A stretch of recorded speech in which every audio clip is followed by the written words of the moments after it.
Hello बच्चों, आज हम करेंगे circular motion of a car on a level road. इस टॉपिक से एक क्वेश्चन यहाँ पे दिया हुआ है और क्वेश्चन से ही हम समझेंगे कि आखिर ये क्या कॉन्सेप्ट है circular motion of a car on a level road.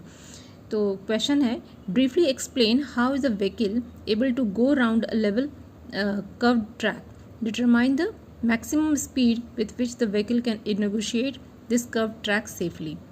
अब इस क्वेश्चन में देख सकते हैं कि पूछा गया है कि हमें एक्सप्लेन करना है कि जब कोई व्हीकल है वो कर्व्ड पाथ से जब गुजरता है तो कैसे उस पर डिफरेंट फोर्सेस एक्ट होते हैं और कैसे वो मूव करता है। और दूसरा इसमें पार्ट है क्वेश्चन का कि डिटरमाइन द मैक्सिमम स्पीड इसमें हमें फाइंड करना है जिससे कि व्हीकल जो है एक कर्व्ड पाथ पे सेफली मूव कर सके। क्या होता है कि आपने ये ऑब्जर्व किया होगा कि जब भी ऐसे तो सीधा स्ट्रेट रोड पे अगर हम चल रहे हैं, किसी कार में बैठे हैं, तो इसमें बहुत आराम से आप मूव कर सकते हैं। लेकिन जब कोई टर्निंग आता है, जब कोई कर्व पाथ आता है, तो आपने देखा होगा कि वहाँ पे स्पीड को हमें थोड़ा कंट्रोल करना होता है। हम बहुत फास्ट वहाँ पे नहीं मूव कर सकते हैं, नहीं तो झटके लगने के चांसेस होते हैं, अनबैलेंस होने का चांसेस होते हैं। और इनफैक्ट कि जो लोग बैठे होते हैं गाड़ी में वो भी महसूस करते हैं कि हाँ, हम किसी कर्व से पाथ से हम गुजर रहे हैं। वो उनका बॉडी जो है एक तरफ इंक्लाइन का भी हो जाता है। इस तरह से आपने फील किया होगा। तो यहाँ पे हमें फाइंड करना है कि किस स्पीड से हम वहाँ पे कर्व्ड पाथ में अपने व्हीकल को लें जिससे कि आराम से व्हीकल को चलाया जा सके और मूव कर सकते हैं। तो यहाँ सबसे पहले हम डिफरेंट फोर्सेस को एनालाइज करेंगे कि कैसे फोर्स इस पे लग रहा है व्हीकल पे। तो यहाँ पे एक जिस तरह से एक डायग्राम है यहाँ पे दिया हुआ है, तो मान लेते हैं कि ये एक कर्व्ड पाथ है जैसा कि दिख रहा है यहाँ पे। इस तरह से कर्व रोड बना हुआ है, ये लेवल्ड है, बिल्कुल एक समतल है और कार इस पे चल रही है। तो यहाँ पे जो mg, जो कार का जो वेट होगा, वो एक फोर्स है जो कि किसी भी बॉडी पे, कोई भी बॉडी कहीं पे है तो उसका mg जो है वो डाउनवर्ड डायरेक्शन में लगता है। तो यहाँ भी mg जो है नीचे की तरफ लग रहा है। अब कार में तो 4 पहिए होते हैं, चारों जो है वो ज़मीन को टच कर रहे हैं, तो एक नॉर्मल रिएक्शन ऊपर अपवर्ड डायरेक्शन में होता है। लेकिन यहाँ पे 2 ही पहियों को दिखाया गया है। चीज़ों को सिंप्लीफाई करने के लिए ऐसा कर दिया जाता है, तो ताकि चीज़ें बहुत ईजिली हम समझ सकें। तो यहाँ पे R1, R2, R3, R4 भी लिया जा सकता था, पर उसे इग्नोर किया गया है। तो यहाँ पे R1 और R2 दो इसमें रिएक्शन जो है अपवर्ड डायरेक्शन में दिखाया गया है। ये कंबाइन होकर R1 प्लस R2 यहाँ सेंटर से दिखाया गया है कि अपवर्ड डायरेक्शन में लग रहा है। तो mg के ठीक ऑपोजिट में जो नॉर्मल रिएक्शन है वो R1 और R2 यहाँ पे आ रहा है, क्योंकि ये जो रोड है ये प्लेन है, ये लेवल्ड रोड है। अगर इसमें ये इंक्लाइंड होता ये तो यहाँ पे अलग हो जाता, लेकिन अब वो केस डिफरेंट होता है, वो हम अलग करेंगे। यहाँ पे हम देखेंगे लेवल रोड के लिए। अब जो टायर है वो टच कर रहा है ग्राउंड को, तो यहाँ पे एक फ्रिक्शनल फोर्स भी यहाँ पे आएगा, और चूँकि फ्रिक्शनल फोर्स आएगा तो वो यहाँ पे दिखाया हुआ है कि वो इनवर्ड डायरेक्शन में है। अब ये जो फ्रिक्शनल फोर्स है जो कि एक तरह से मोशन को रोकने की कोशिश करता है, किसी भी ऑब्जेक्ट पर जब लगता है तो ये मोशन के बिल्कुल ऑपोजिट में ये काम करता है। अब ये जो कार है, अगर ये इस तरह से ट्रैक पे घूम रहा है, एक कर्व ट्रैक पे घूम रहा है, तो कर्व ट्रैक जहाँ भी इस तरह का कर्व्ड पाथ होता है या सर्कुलर मोशन है, तो वहाँ पे एक फोर्स आता है सेंट्रीपिटल फोर्स, सेंट्रीफ्यूगल फोर्स। तो यहाँ पे सेंट्रीपिटल फोर्स जो है किसी भी बॉडी को वो सेंटर की तरफ खींचता है, सेंट्रीफ्यूगल फोर्स बाहर की तरफ धकेलता है। दोनों इक्वल ही होते हैं।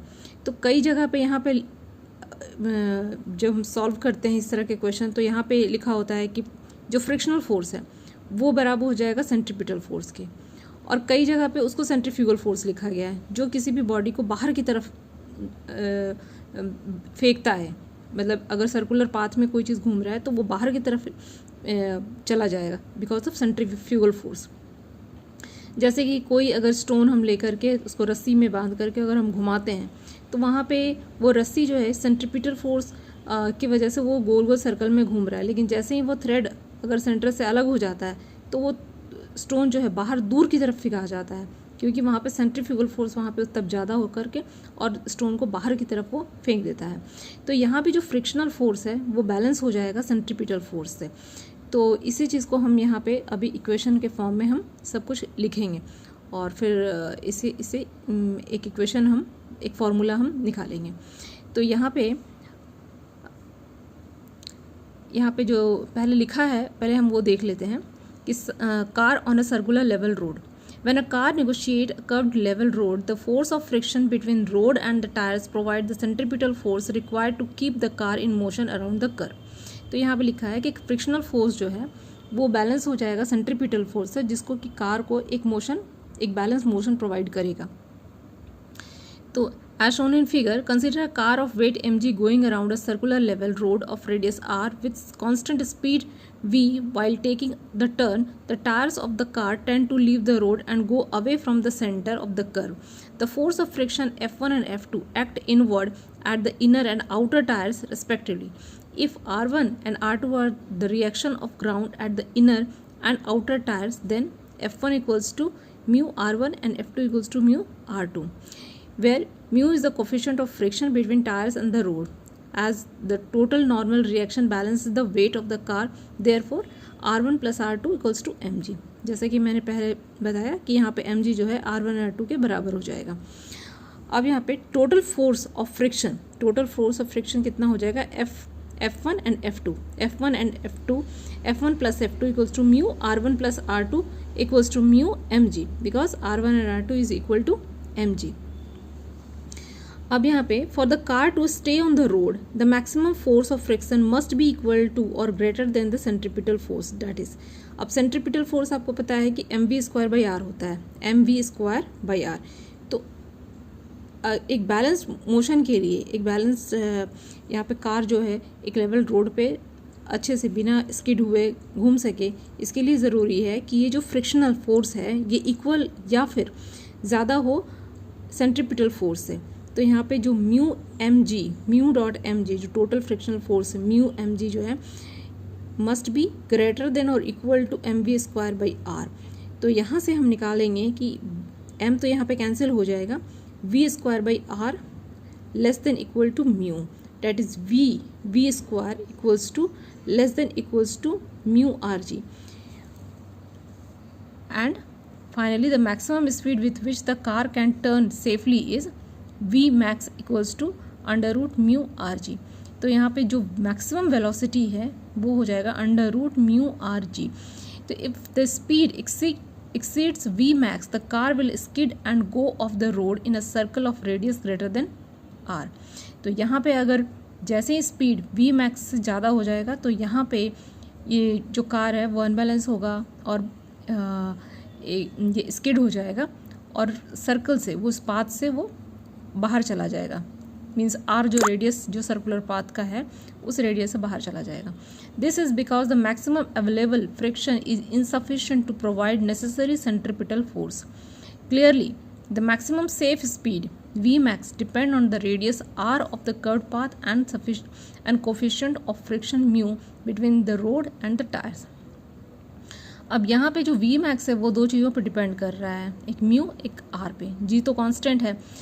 तो अगर हमें इसमें स्पीड को, अगर हमें मैक्सिमम v max जो है, अगर हमें इसमें कुछ करेक्शन अगर करना है, अगर हमें इससे ज़्यादा करना है तो हमें इस पे करना है। अगर रेडियस ज़्यादा हुआ तो v max भी हम ज़्यादा ले सकते हैं, मीन्स ज़्यादा अगर कर्व जो है उस अगर ज़्यादा है, ज़्यादा नहीं मीन्स कि अगर बहुत बड़ा अगर कोई सर्कल है तो वहाँ पे तो हम स्पीड ज़्यादा कर सकते हैं, मगर कोई छोटे सर्कल में अगर कोई व्हीकल को घुमा रहे हैं तो वहाँ पे हम स्पीड ज़्यादा नहीं बना सकते हैं।